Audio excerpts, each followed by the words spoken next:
But, thinking of terrifying events, really makes me think of one guy. There's a historical figure in hip hop.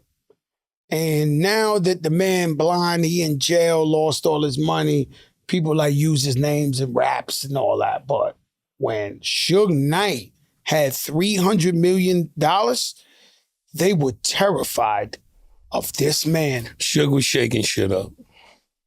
He was shaking shit. Shaking or super shaking? He was shaking shit.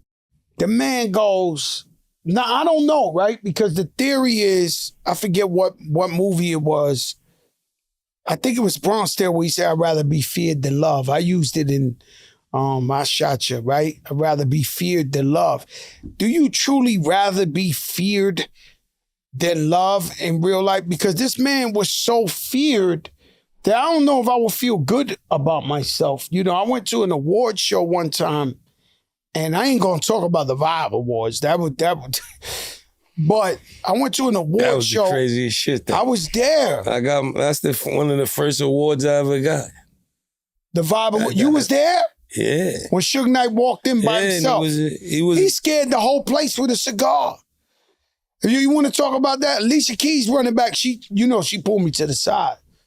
Because I told this story before. She was like, yo, bro. I was like, I worship you, Alicia, but you did run past me with the red dress. That Russell Simmons, niggas, all he did was walk in. Everybody ran out the whole shit.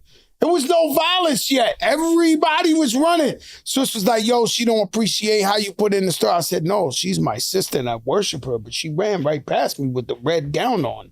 Russell Simmons was tumbling over. It was like the great white shark was in the building.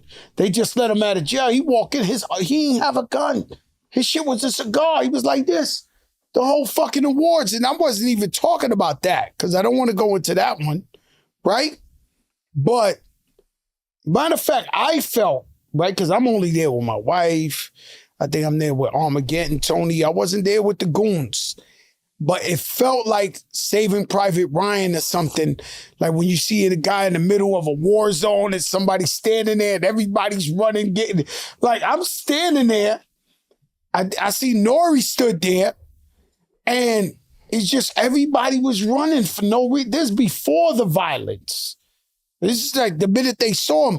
I'm talking about a whole nother time. I'm at a BET Award or something. Then we go to the after. They got the restaurant that's open. Got 1,000 people in there. The whole industry. I'm not just talking about rappers. Was in there talking. It was loud. It was this. Next thing I know, the whole restaurant is quiet. And I turn around, the whole restaurant emptied out. It was us eating, and Suge Knight sat down in the table right next to us. Him just walking in the restaurant, the whole restaurant ran out the restaurant. It was like they were so shook at this dude. Everybody out there that,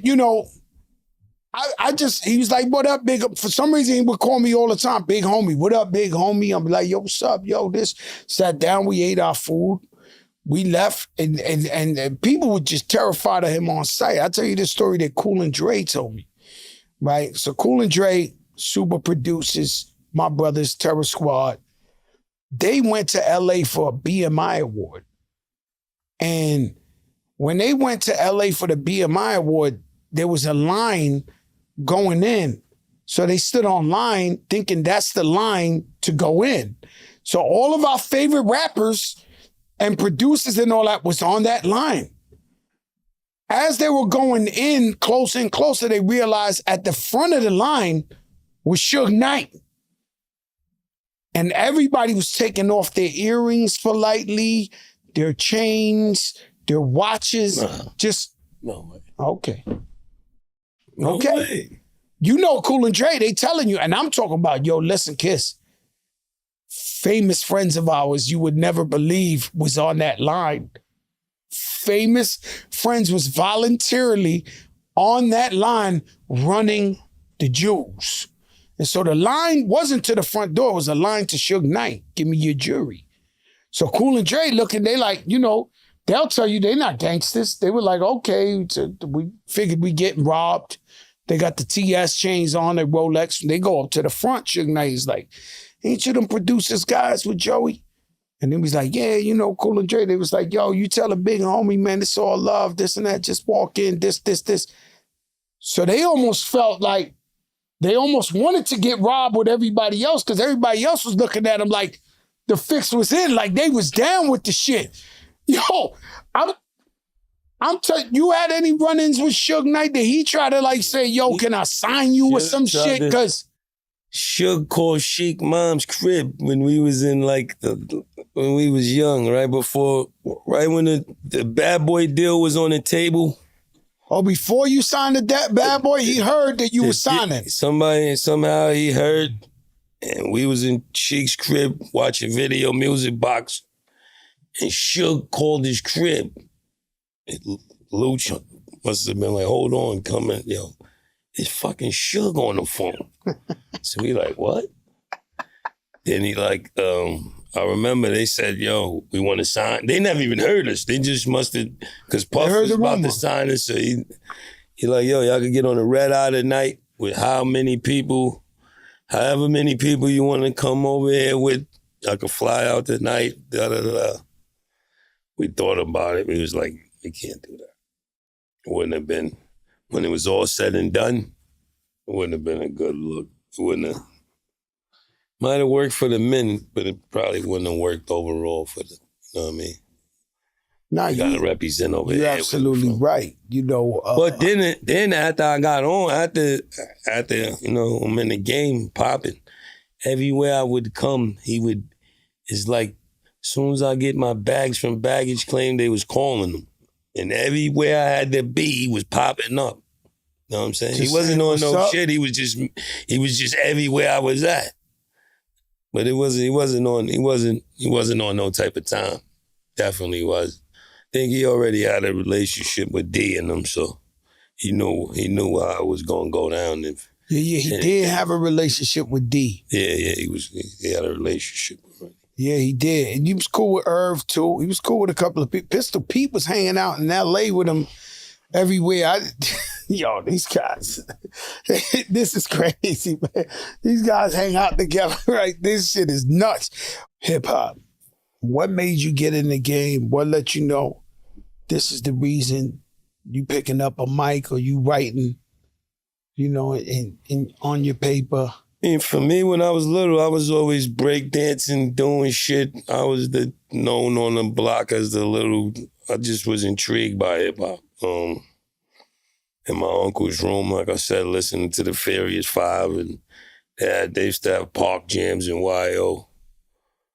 I was sneaking in all of them joints.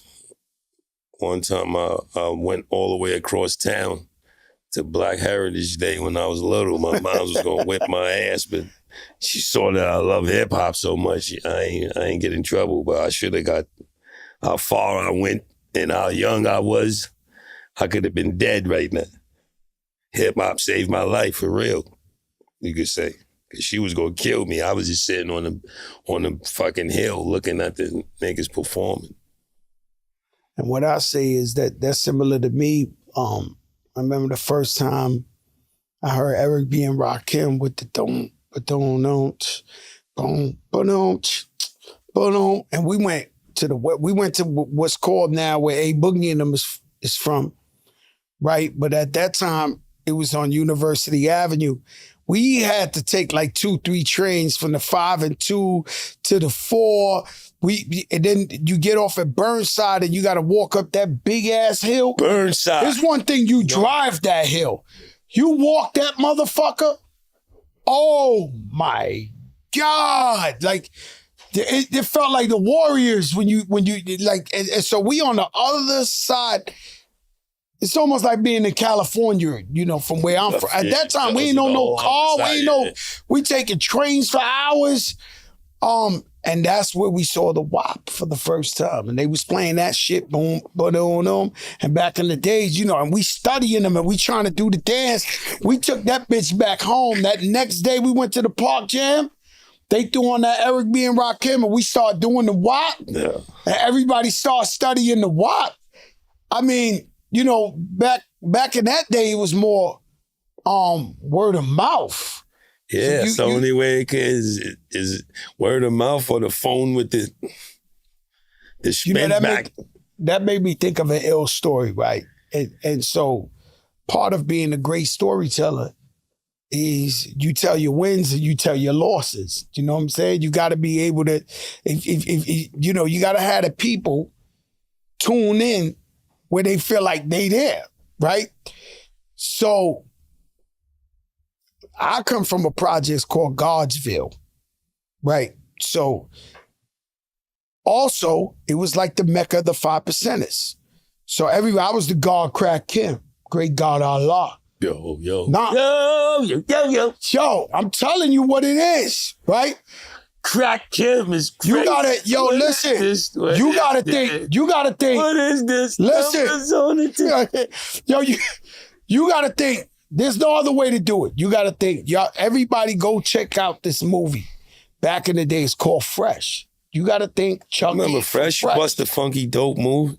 But think Chucky from Fresh. That's You Fat live Joe. in Doss Ferry right now. We found us? Yeah, cause I ain't my man that's in Fresh, he used to work out with us. He moved to Cali now. But when we got I gotta him, meet him. I gotta Chucky. meet Chucky.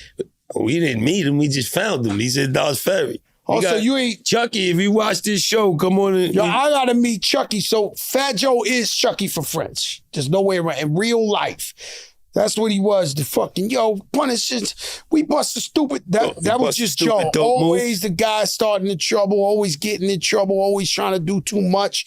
Always trying to wild out. Just every fucking time, right? And so I grew up. My projects. 90% black, 10% Puerto Rican. It is what it is. So the gods be in there, and I'm Chucky for Fresh. Like, yo, get the fuck up out of here. They building, trying to do the cipher. I'm saying ham, salami, and bacon. Or I'm fucking with everybody, right? So you got the gods from Section 5, Co-op City, Patterson Projects. All the gods know. They come to my projects. It was the Mecca, Godsville. And he was I was the annoying fat Puerto Rican nigga that would fuck with everybody. So he said, yo, you ain't God body, but you bear witness, God. The God crack. Yeah, I'm the God Crack Kim. Great God Allah. Y'all know it's right. So if you want the picture, this is what it is, right? How'd y'all link up with Pharrell? For the people that don't know. Man, we had a mutual friend, like one of my best friends, Cam. He would always tell me about this dude that make crazy beats or whatever. And Cam would tell Pharrell about, me rapping or whatever. So one day we was like at the ocean front and we were just out there freestyling or whatever. And, Pharrell came up to me. He was like, yo, Cam told me about you. I was like, yeah, he told me about you too. And from there, we just linked and was tight ever since. Rest is history. That's right. Let's talk VA, right? Yeah, so y'all linked up with him in VA. Yeah, right. VA, Teddy Riley was out there. Yes. Yeah. Right? So he had Devontae swinging all them out there. Yeah. Missy, the Timberland. Yes. Pharrell. Yeah. I had Mike Vick. Of course. Yeah, AI, of course. Chuck. Mm-hmm. I got beat up with AI. He never claims that one. No. You heard about it. Listen, no. Lie. No. You heard about it. I didn't hear about it. You didn't hear about this. You never heard about it. The only thing we heard is you got the best stories. That's what we've been hearing. The best stories? No, you never heard about Bad News VA? Of course. Where we fought the whole club. It was AI's birthday. Y'all was in Newport News? Yeah. Bro, Newport News, it gets crazy in Newport. No, that's where K is from. Nah, you not understanding what I'm trying to say. We over there for AI's birthday. Right. So he's in the hotel gambling all day, right? Yep. Then we got the convertible bet. It's AI. He's the biggest thing out there. So we go to his birthday party. And so we pull up with his crew, and this shit is ram-packed. Everybody's hyped. Next thing I know, one of AI's mans get into some shit with somebody. Next thing I know, the whole club started throwing glasses at us, like fucking vodkas and sodas. And we ducking. And there's so many glasses that every time I get up, the shit just hit. Like, there's no way to miss. Like, they was hitting. I always tell AI that story. He don't recall the story. I'll be like, you remember you got us fucked up in Bad News VA because his man jumped off and it was fighting the whole club. So VA, right? Special place. Lyrically, I think y'all put it on your back. How did y'all move? Because we gotta say they from the Bronx originally. So how did you move? We were born in the Bronx. They were born. We were born in the Bronx. Gun Hill Think Road. I didn't know that? Come on, man. Tilden Tower. You know, as soon as we claim the Bronx, you know they gonna kill us. They gonna shoot us. Is the So Bronx. please, He just don't told you the even deal. do He that. was born in I the was Bronx. born there. I left at 2. He left at 5. No, I left at 8. 7. You left at 4. Oh man. See? Yeah. But you in the BX. Yeah. He's still with Heavy beef They patty. was Come doing on. on Yo, McDonald's listen. at a farm. They ain't fucking. Yo, listen, Gun Hill, Still with it. heavy beef patty, right? But let's say you go to VA, Yeah. right? And so that was a very magical place at that time. It was. Yeah. All Yeah. these hits, everything coming. Missy, Yeah. I mean, this shit was dumb out there. You know what people don't know is you know, musically, people don't know how close in proximity we all were. Like, you know, Malice went to school with Timbaland. Right. You know, right. we used to ride our bike to Timbaland's house. Yeah. This is middle school, the junior high school. No Let's doubt. call it. Junior high school and high school. Pharrell ended up moving, you know, next to my elementary school. Like all of this music that y'all are hearing and all of these people is like big history, in a Chad left less than a mile from our house. Chad is less than a mile. I'm overstanding. I just want the people to understand. just so the people know. That shit was greatness over there on every level, from R&B to hip hop to everything. That was legendary. You guys are definitely the cheat code. I'm not trying to say you guys don't deserve everything you got, but you guys are the cheat code. You got Pharrell doing every beat on this. Like, we can't afford that. Like, who can afford Pharrell to do every beat on their album? Like, It's not even about being able to afford P. It's about being able to get next to him and get his time and get. But they his brothers, so it's definitely a cheat code there. there you go. You know what I mean? What it's like having Pharrell, one of the geniuses of this era. He's a genius. of this era. Absolutely. Not even just beats. Everything. He's a great He's mind. just- Great He's mind. one of them. Yeah, That's going to for be sure. studied 100 years from now. But that's your guy. Yeah. You know, dealing with Pharrell, man, I think that collectively we got like a synergy that like takes us back to our fan of hip hop moment. You know what I'm saying? So like musically, there's only certain things that we want. There's only certain things that we gonna resonate with. There's only certain, we don't chase sounds, we chase the feeling. We chase time. You know what I'm saying? We chase Locks freestyles. You know what I'm saying? And what that meant. Like, you know what I'm saying? What that meant to us at that particular time. Like, this is like, you know, we just chasing that energy. We chasing that energy. So when we get together, that's what the studio session is like. It's not about like, you know, this sound or trying to, you know, compete with what's going on. It's like, nah, if it don't make us feel like, you know, This time. then we just not doing it. And it's tough because, you know, Pharrell's a future thinker. He's a future thinker. He's a futuristic type of person. So if you say something that harkens back too much to nostalgia, it ruins the whole session. He don't, you know what I'm saying? He doesn't like that type of certain buzzwords.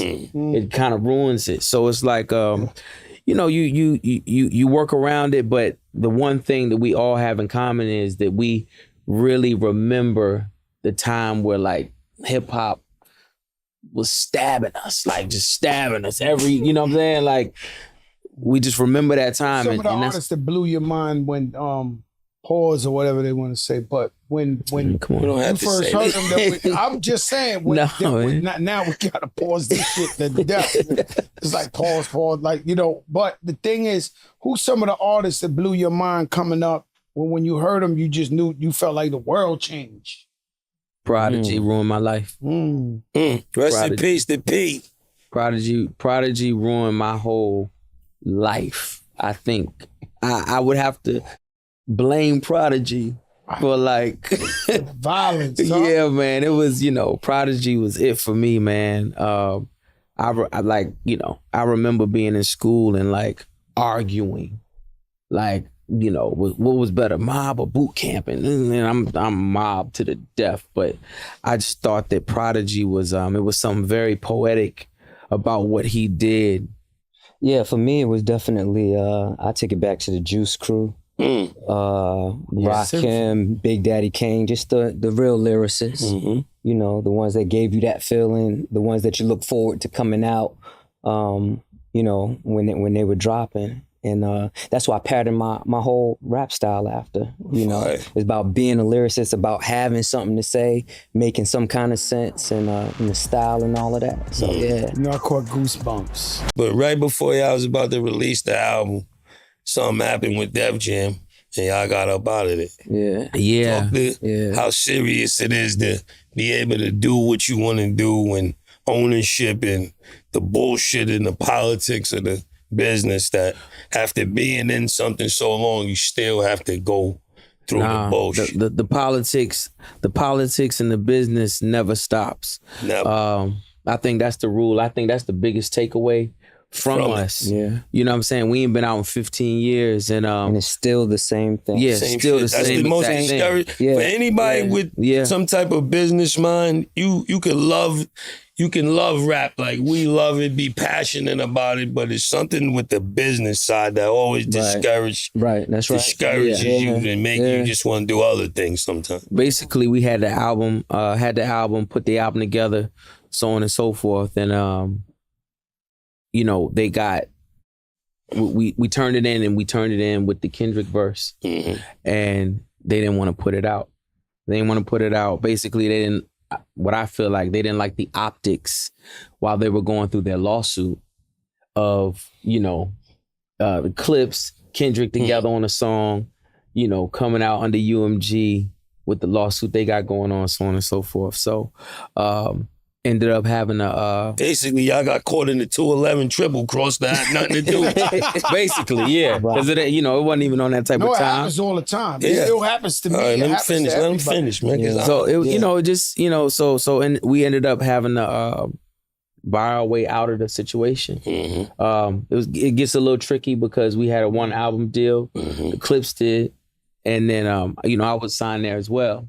So you couldn't just, the Clips couldn't just leave without me, you know what I'm saying? And so we had to figure it out, and here we are, Rock Nation. You was in a position to buy yourself out. Shout out to Hov, man. Definitely shout out to Hov, man. Rock Nation for sure.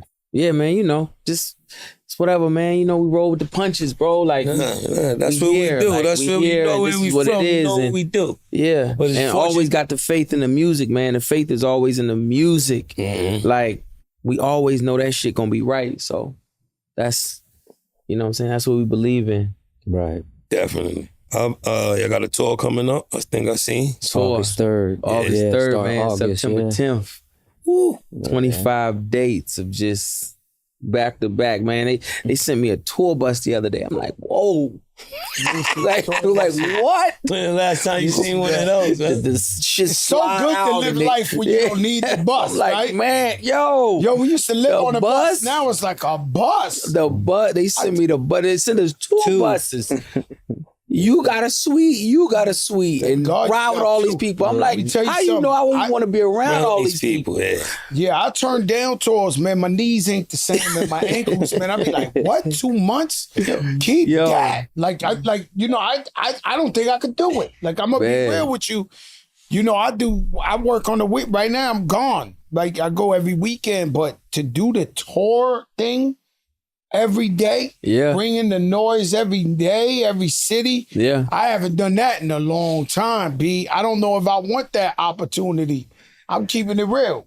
Amen. But Well, for us, you know, I guess with us just being away for so long, it's like Makes you know, sense. it's the highlight to get back in front of the fans. Yeah. You know what I'm saying? So we'll sacrifice that. You will no, suffer they that. waiting for you too. You know now too. I love it. Yeah, Opposed to way I love it. I love what's it. up. I well, we never ready get for it. tired of it. Listen, I go see Kiss every You time also he in do Norfolk, pull-ups man. with one finger, bro. I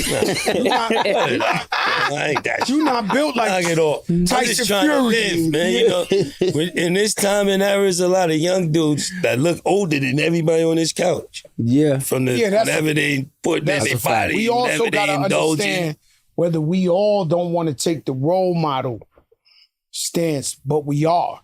And Yeah. so, you know, guys prior to us, you know, they fucked up with drugs and all type of shit like that. And it was really hard. We've always loved them for the integrity of the music and what they played for the game. But these young kids, they looking at us. There's a young kid right now popping 25 or something who's probably looking at this shit like, yo, my OGs look good, bro. That means I could look right. I could be right in the future. I could do right. And that's a moral obligation that we don't accept, but we really do accept. Right. Yeah. Yeah. You know, No, for and, sure. and I can see that We in y'all do, when y'all we be do. like, yo, we pushing forward Yeah, the right way so the young brothers and sisters absolutely. see us Yeah, and know they could get to the promised land. I got a 5-year-old too, man. So I gotta be. Yeah, you gotta be in shape Yeah, I to gotta chase be- it. He Yeah, get for loose sure. from you in the park, Yeah. and you can't breathe. He can get out of there on you. Gotta little man. chase him. But yeah, man. yeah. How y'all feeling about the album? What's the? I see y'all at an event. You had to play it for the DJs. Play a couple sessions. I How love did it, it go? man. How was the Yeah. reception? Like Pusha said, man, the faith is in the music. Facts. You know what I'm saying? It's what we believe in. Once we deliver exactly what it is we want to do, when it sounds exactly the way we want it to sound, you know, we don't think about nothing else. We delivered our part and release it and just, you know, see the acceptance, however it comes. Yeah. It's gonna be I think the receptive. biggest well. part of a Yeah. fan, like with me, the biggest part of a fan is like, yo, what the clips are thinking in 2025, like what they talking about 2025.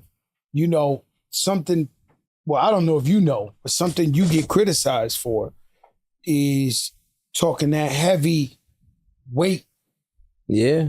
2025, right? Yeah. So I got guys that be like, your man be talking. I'll be like, yo, I love but this Let shit.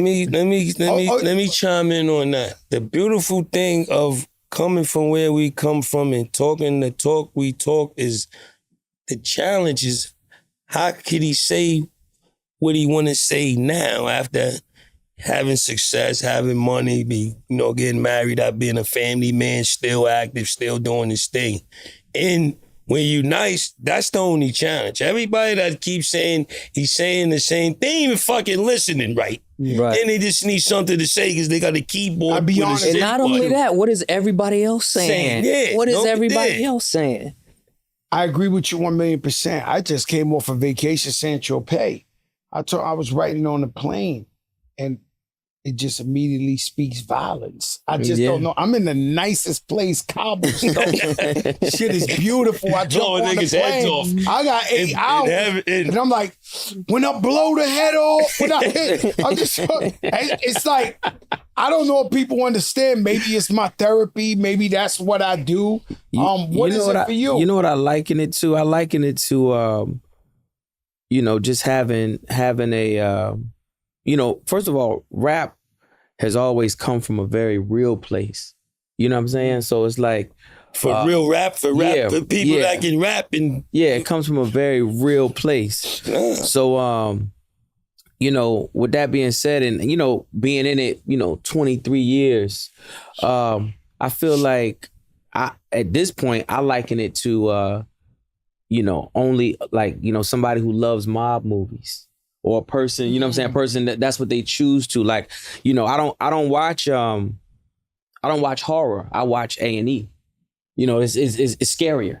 I believe it. You know what I'm saying? So it's like I liken my music to that as well.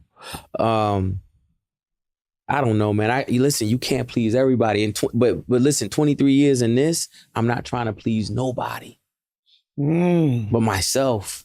Like that's what I care about. Like, you know, I know that my taste, my ear, and what it is that I want to hear, that resonates with a certain type of person. That's the type of person I want to talk to. That's the person I like. Person, you know what I'm saying? That I know the person who says that, like who says like, oh, you know, he talked that heavy this and that. Like, man, I'm sure I don't even gel with you anyway. We don't even like you. I know I don't like you. I'm positive I don't like you. We don't like you.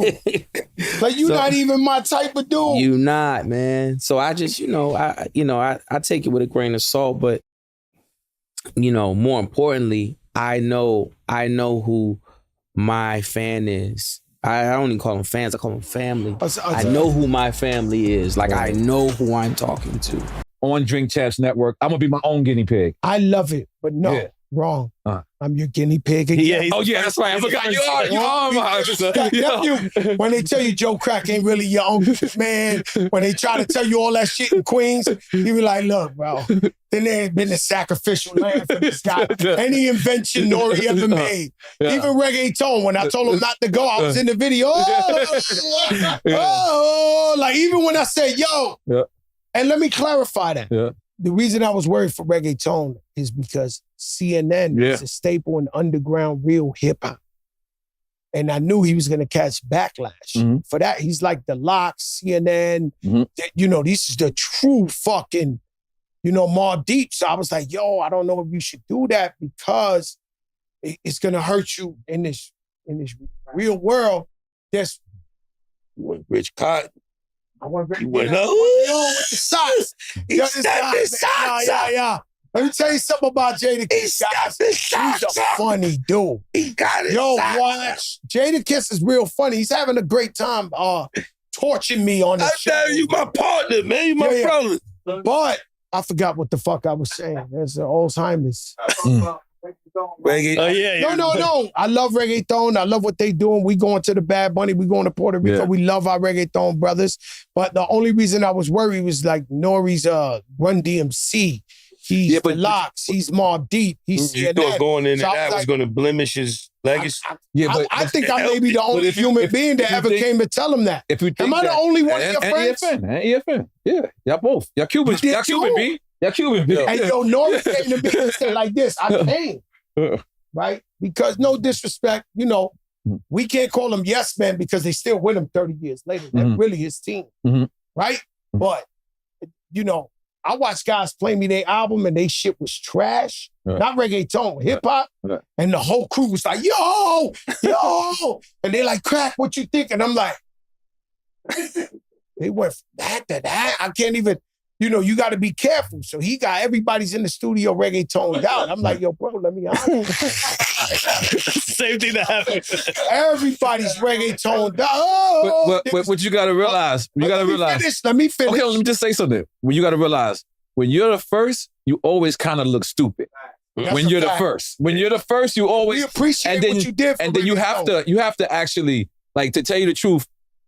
Like I met Bad Bunny with you. You at once a year you bring me to the Knicks game. You hold me down. And by the way, I would really appreciate you because I'm a playoff type of guy. Like once it's in the playoffs, then I'm locked in. I'm the season. I'm not in like that. Mitch will have to tell me and you brought me to the most important game. Yeah, to the most important game. You know why? It ain't even about you. I love to show unity to the world and show that my brother, if I got a courtside ticket, that they're calling me. Right. Me and you talk about this all the time. They are calling me from LA, from this, billionaires, all the guys I know, like, Joe, can I sit? This guy is threatening me. Everybody wants that seat. No. Everybody, you know that, nephew, don't lie. Come on, give it up. Your nephew, don't lie. That's that prime time. Right? So I go get my brother. I said, come on, Slime, get your Nick outfit ready. We going. Of course, for real, Joe, we have to do that to show people. The thing that's most magical and legendary about the Locks is that they never broke up and they stood together. We gotta show loyalty and unity at all times. So that's what I love about that. What I was saying is, thank God you did that for reggaeton. No, but my thing is, so I want to tell the story real quick. Yeah, so yeah. I go up there, I say, yo, Nori, please. Like, I come out my house, you know. I come, we sit in the lobby, I go, yo, Nori, man, you know, you seeing that. You Queens, you murder. Still that? It. I'm running champs and drink You know, champs. hold up. You knew still ahead of that. time, but I go like this, and he turns around and goes, his eyes open so wide, he said, they gave me the bag. I said, he said, they gave me such and such amount. I said, I had to leave. The man said they gave him the bag. But I didn't, right? just like Run Champs, I didn't go there for the bag. I went there for passion. Like, to tell you the truth, I did a party in Puerto Rico, and this is real talk. This is real, because I sometimes I describe it as I'm a genius, Diet Pepsi, but brother. let me just tell you really what happened. I went to Puerto Rico. It's my first time in Puerto Rico. I don't speak Spanish. I'm not fluent like that. I can understand it. You can't talk about me in Spanish. I'll know that. I'll know. I'll get us out of Madison Square Garden if it's a stabbing. Like, I know enough Spanish not to get jerked when I bought work. You know what I'm saying? So I go to Puerto Rico. This is when Ja Rule was like 10 million. He's the hottest dude on the planet. I get to Puerto Rico. They're like, yo, Ja Rule's at your show. And this is when I'm talking about, I'm talking about Ja, like when, shirt off everywhere. Like, he has no shirt. You know what I'm saying? Like, he's just walking around. And so I'm on the island of Puerto Rico. I'm like, I'm mad nervous. Because I'm like, yo, this shit is sold out. Why are they sold out? Nothing is number one. Homeboy, I came to part. So I'm like, all right, cool.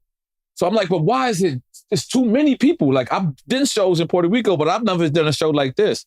They're like, yo, this was Dago's show. And Dago backed out at the last minute. So I'm like, oh, this takes all the pressure off of me. I'm like, oh, okay, they here for Dago. All right, cool. I know I got hits. So it doesn't matter what language. Homeboy, I came to party, was ripping anything down. It's a fact. What? Ripping anything down. So I'm like, all right, cool. I'm good. I get on stage. Those shits are fucking smokers, man. So hold on, I get on fucking stage. Hits. I perform, and then I just watch the reggaeton crowd. I just watched them sit there and party. And I was so used to performing and a fight breaking out or someone throwing a drink on someone. And these guys partied. I wanted a part of that world. I was like, I don't want to be around violence anymore. I don't want to do. So I did one record, and it was called Toma Reggaeton. And that record went whatever. Then I came up to Kevin Liles, ironically. I came up to Kevin Liles and I said, listen, Kev, I want to do Spanish. I want to do this music. Beyonce did it. No one sees it at the time. So Kev goes, I'm going to do something that I don't do for no artist. I'm going to let you go out there and go do the record. So I literally, like right now with all these DJs playing reggaeton, like I literally had to go to these people, Joe. Like this is the reason why I was so passionate about it, because I know if it worked, we would be right here. But I thought they would be praising me like God. Like, you know what I'm saying? I thought them niggas is like, whatever, nigga. Thank you for what you did. Keep going. You know what I mean? But that shit gave. How do you feel? Of course, about that? Of course, like I'm human. You said you're human. That's my comments. That's my comments. Like when I look, you know what I'm saying? Like when Bad Bunny gave me love that day, that shit really meant a lot to me. Bad Bunny gave you too much. Yo, it really meant a lot to me. I've been around Bad Bunny 20 times. Yes. And he's too cool for school. Right. He shows love, but he keeps it moving. That day we went to the Knicks game, he ran around me, was like, Poppy. He wanted his. He showed me love, so Bad Bunny, like so much love, and it was crazy. Hey, I was off. Shanks might get the first Bad Bunny interview. Y'all better reach out. I think LeBron got it. I think that's dope. You know what I mean? But let me get back to what I'm saying. Like, I love when I turn on the radio and I hear reggaeton on, and don't get it twisted, because I don't want people to feel like I'm saying I invented reggaeton. I didn't. I helped it come to America. That shit was so beautiful. So getting back to that story was like, then I did these records and I would perform them, and the number one place in the world is Orlando. I don't know. I don't care what you say. I don't care. I know from the algorithms. The Spanish music is in Orlando. If you want to test anything, you go to Orlando. That is baby Puerto Rico to the core. I beat people up over there. Oh my God. But so I got a story for you. Okay, so hold on. Can I tell you that story? Okay, hold on. No, listen. Oh my so God. So now I can actually sit back and say, look what I helped do. Now I didn't help create it, but I helped it come to the masses. I helped introduce it to Americans. Like I would literally go to radio stations and give them records. Like, yo, do you understand how hard it was for me telling people as Capone Noriega, I got a hit record with a guy named Daddy Yankee? That name sounds so household now. Yeah, but back then, but imagine they like CNN, Capone Noriega got a right because you was an underground got a record with hip hop purists. It was and for Latinos, it was already hard enough. Yeah, we didn't, so I'm like this is. I went to Puerto Rico. I don't know if it was a couple years before Echo, that. Right? Echo. He took me to a club. I forget the name of the club, but it was one of the big reggaeton clubs. And to me, it sounded like they just looped Murder, She Wrote. And it was the same Murder, She Wrote beat, and they were just doing Spanish patois. But still, and I'm like, it's cool, and it looked good with the chicks. But and Echo told me that day, he said, this is going to be the biggest music in the world. It's going to take over America. I knew it. I didn't see it. I didn't see it. Like, I saw it, and it was just a party. It was just a party vibe. When they were partying, when they were partying, I felt like they're here for the music. Like that was the first time they're here for the music. So, and I'm gonna be honest with you, that's the first time I felt like I traded fans. Like, you know, like listen, fans. Yeah, like me and Jada, for lack of a better term, we kind of have the same audience. So when I'm getting on a Jada record or Jada's getting on my record, it's kind of the same people anyway. Mobb Deep and Capone Noriega should have never done records together. We should have, and if we did records together, you know what we should have did? Girl records. I thought about that shit years later. I was like, yo, because we wasn't trading audiences. You know, the first time I felt like I traded audience? R. Kelly. When I got on R. Kelly's record, his audience followed me. And the second time I felt like I traded audiences was when I did reggaeton. I felt like that audience was old viejas coming up to me at the airport. Oye, mi canto. Like, you know what I'm saying? Like, that shit was like, so that gave me an experience that I could never take back. It was one of the most happiest times of my life. Now, had I knew better, I would have definitely tried to sign Daddy Yankee. Like, I was bringing Daddy Yankee to Interscope. I was bringing, like an idiot. I didn't even think for myself. Like, that's how passionate I was about this shit. I know your story and I know everything you're saying, but I had Daddy Yankee 10 years before. Yes, Jesus. Holy. Coming to Jimmy's Bronx Cafe every Friday saying you are the leader. Yes. This guy wants me to die. He's one of them guys that might throw a parade. Oh, my God. No, I'm telling you the truth. He might throw a parade. Let's get over this. You know what happens? I am Puerto Rican. And switched. Right? So I know my people. So I know the flaws and I know what they do or whatever the case may be. We came out to the fight with Edgar Berlanga and it was Puerto Rican heaven. He got knocked down and the whole crowd cheered. These the same guys. Wow. That when we walked out there with the flags was, he fell and it was like, Like cheering for him, his fall? Oh, wow. Cheering for him. Wow. They went there saying, Edgar Berlanga, my man, I'm body time, this, that. And you think that's boxing fans or you think that's Nah, it's okay. I mean, haters. Yeah. They turned like in 1 second. Like, and so he learned that because he's a young kid. But I learned that a long time ago. Right. So Fat Joe's very careful with all this shit that, you know. So let me say something, man. Let me say something. I learned that a long time. You know, we started the Puerto Rican parade, by the way. We started bringing boxers in the ring with Felix Trinidad. We are the first to rap, me and Big Pun, bringing Felix Trinidad in the ring. That's all Boricua shit. Yeah, we ran in Puerto Rico too. You ever heard that story I said about so I'm in my couch, right? I'm in Miami, I'm by myself. No, there's a good one, Jada. You ain't gotta hide under the hoodie. There's a godly. This is a confession. Right. This is a confession, Jada. You ain't gotta hide the. You ain't gotta testimony, man. This is a testimony. Go ahead. I'm in my couch. I'm all alone. I'm in my couch all alone, right? So you think Why about... you gotta be so vivid like that? Well, what you want me to do? That's what storytelling. I'm telling you the truth. All right, now go I'm in my ahead. couch all alone.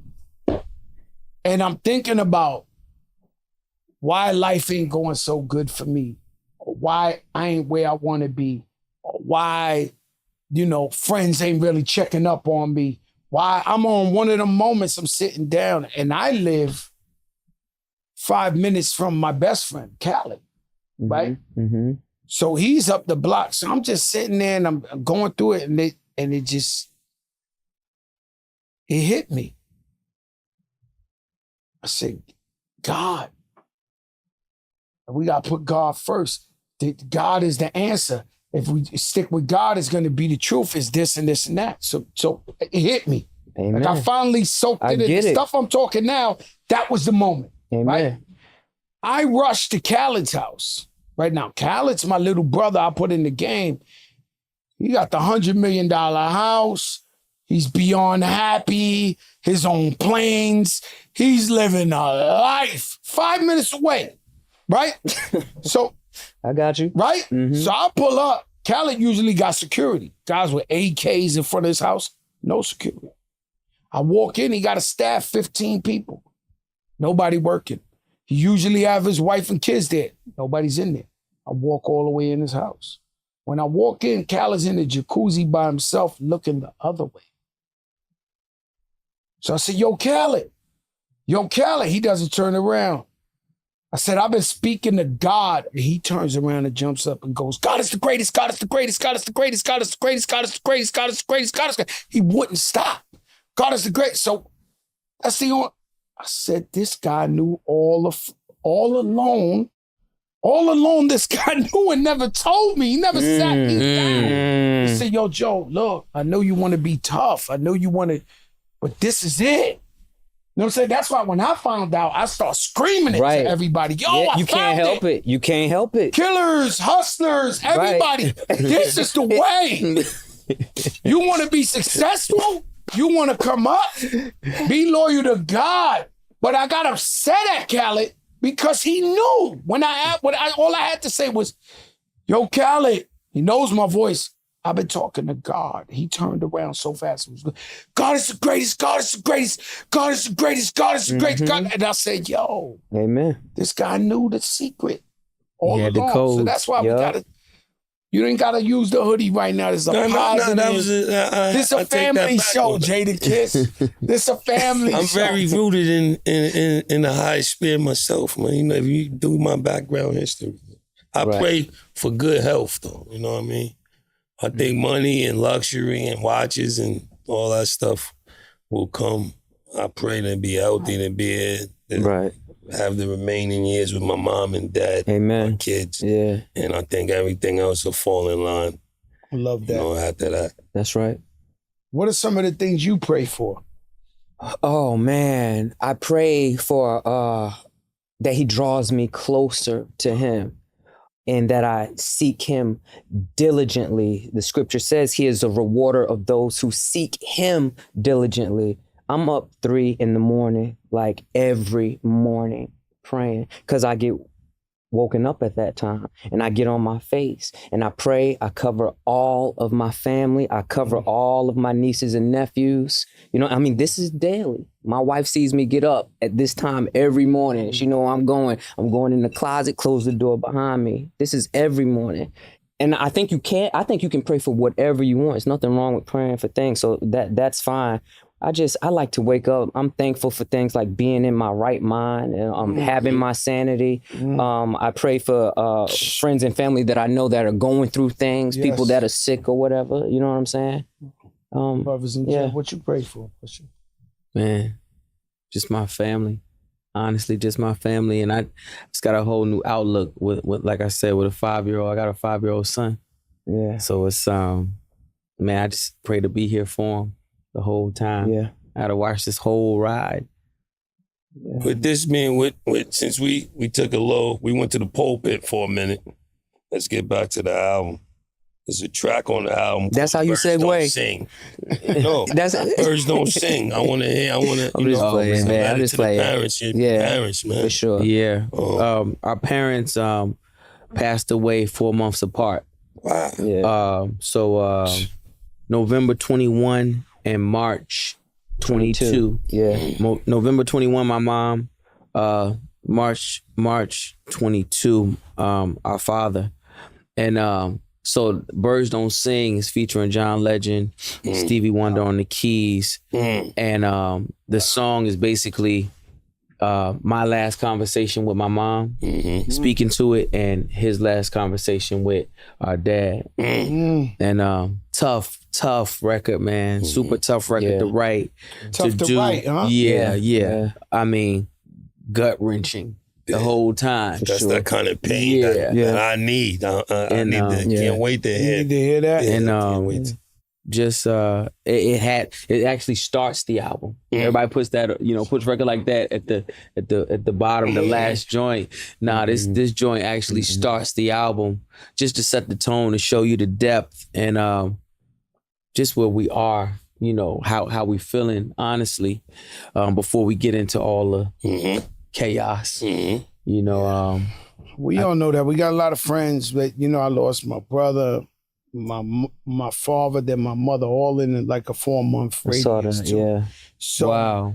And all my friends, not to say his business in May, it would have been right here. His mom just got sick last night. I think I'm hitting the age where my brother Serge, his mother just passed away 2 days ago. I'm hitting the age where a lot of my friends are starting to lose their parents, and they could really, really use that and relate to that, because this is the type of thing I've seen people lose their mind, right? So my biggest fear in life was always, if I lose my mother, am I gonna go crazy?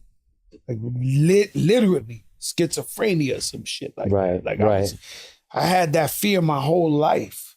And so with friends of mine's lost parents, I would really check in on them, because I'd be like, yo, that's the type of shit that it takes a lot to stop me. It takes a lot. My mom's died the next day we were shooting Joe and Jada. It takes a lot. So if I know I'm scared that shit might stop me, I check on my friends. Right. Because that is that's it to me. Thank God. That's right. Gave me the strength, and I'm still here, and we still working, and we still doing what we got to do. And I'm not gonna lie to you, I'm happy. I'm not depressed. I'd rather my parents not suffer than suffer. Right. It might be a cliche, but if your parents is there suffering, you know what I'm saying? You rather them not suffer, but that's beautiful to you. That's hard. Because I wrote a record to my mom's. She was fully alive, and I was crying the whole time. Yeah, man. You know what I'm saying? Because you think about how your mom sacrificed for you. Yeah. But, I know it was Father's Day. I know me and you, we got some brown socks and some turkey bacon. Fathers never get nothing for Father's Day. But there's nothing like a mother, right? At all. At all. I don't know about you. I don't know. I didn't think I could carry a baby for 9 months. Right. Like, carry a baby for 9 months? Give a baby organs and how hard that. Have you ever, I don't think us men have really, I see some of my friends, they running through 9 kids in a row, like they got her working. And I'm just like, this shit is crazy out here. Like you cannot compare a mother to a father, just my opinion. And I have a great father. Right. Rest in peace. I had a great father, right? He was with us. He never abandoned us. My mom's caught cancer. He never left my mom's. He raised my son Joey. I got too much to be grateful for. But, the mom deuce is it. So I get it. For sure. I'm with you. You're one of the funniest guys in the world. I appreciate all your contributions. And everything you do, I believe, is hip hop. Right? You always represent hip hop culture. That's a East Coast culture. We gotta fix the Ice Cube borderline violation, right? Because Ice Cube, here in this show, this is the love of the culture. This is the preservation. This is like the national preservation forest of hip hop. And whatever that means. And, Ice Cube, living legend. Do you ever, is it just jokes with you, or do you ever feel like... Listen, let me be clear. Did I miss something? We skipped the whole thing. No, but I'm doing the Jadakiss right now. I'm trying to fix this. What happened? Let me be clear here. First and foremost, I never attacked Ice Cube, the man. I never attacked his character. And first of all, my whole point was this word hate is being so overly abused and thrown around now that unless you have an opinion that's favorable, you're a hater. No, I'm opinionated. And then sometimes in my delivery comedically, I'm gonna be a little bit brutal. But at the end of the day, I never question his character. I never questioned him as a man. And listen, I even gave him his flowers and said, yes, he is a pioneer, a trailblazer, an icon in hip hop, especially with the West Coast. I'm just not a fan of his artistry. And by that, I'm just simply meaning, listen, man, for me, my musical palette, my hip hop palette, I'm an East Coast dude, man. But I like Snoop. I like Pac, who technically is from the East. But nonetheless, just because I'm not a fan of that does not mean that I'm a hater.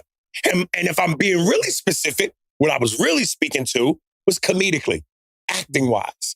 Because I just feel like, and listen, I know it's all about getting the bag and the money. And, I just feel like with sometimes artistry, a rapper can't do comedically what a comedian can, because that's a muscle. That's an instinct.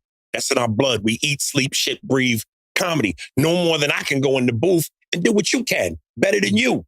I saw T.I. Do some comedy. He was actually pretty good. Okay, don't go there. Your opinion. It's your opinion. My opinion.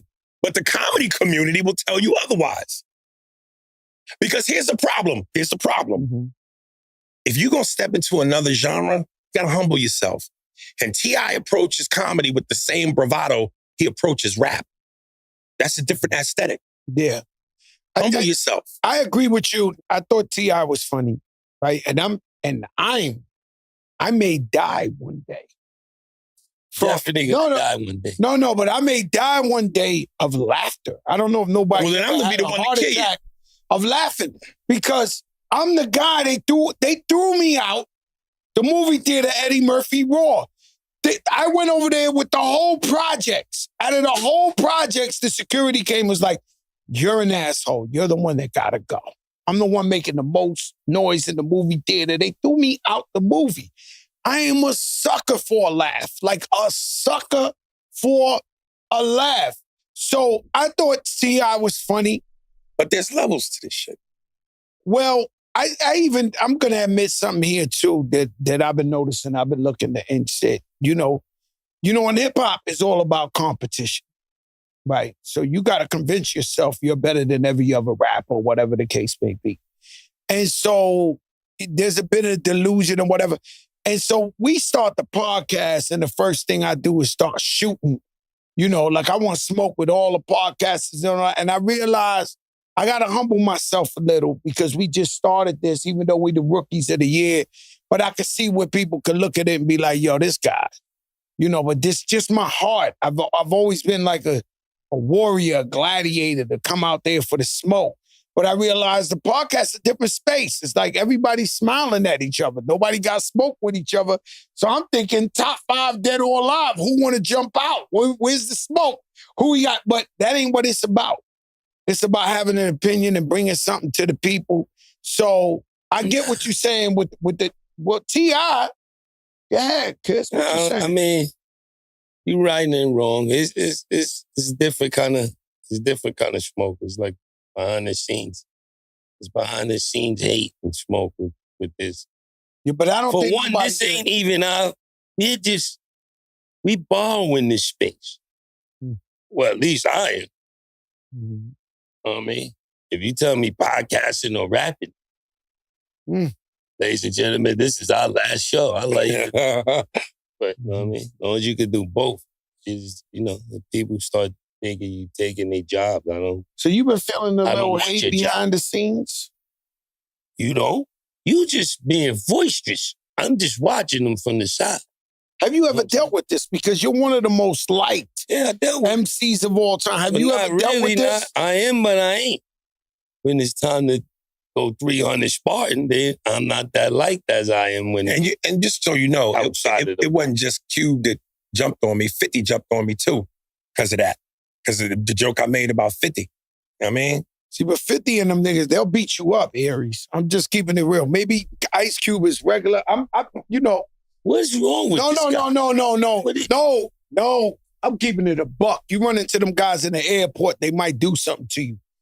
I had beef with them. Well, that's cool. So I know what the beef is. Is it one thing for us to just like certain guys you don't play with because they're gonna jump out. Listen, I love the comedians. I'm like, it's no thing with comedians. Joe. I don't ever pretend to be something I'm not. I ain't an Evans nigga. I'm a Huxtable. But best believe I keep some dudes with me too. The old Jews. They gonna have to jump out. A team of Jews. I'm telling you. A team of Jews. And I'll sue a motherfucker in a minute. Yo, Fendi, we got royalty in the building. I ain't know Fendi snuck in there. He got his trumpet. We got a studio audience, correct? We have a studio audience. But Aries, I'm just I gotta be honest with you because you're my guy. You're on my album. I fuck with you. Yeah. I advocate for you every time I can because I think you're hilarious. But I do know where that could go wrong. Well, of course. That one. The Ice Cube, it is. Everybody, that one could go wrong. I'm promising you. You put hands and feet on people too. Why you just acting like he don't do that? That's a super But it's not about that. He's a comedian. Listen, let me tell you the joke. It was almost harmless. I was talking about how, anytime they make a brother play in a movie where he's a scientist or a computer tech, like 50 did in the movie with Stallone. I forgot what it was called, but they was in some prisons and glass cubes. And I said, you know what the difference between 50, the rapper, from 50 to computer tech? I'm a computer tech. I work with computers and do computers. I'm a computer tech. Glasses. Clark Kent, Superman. If you're a great actor, you don't need the glasses. Just do the performance. So that was the joke.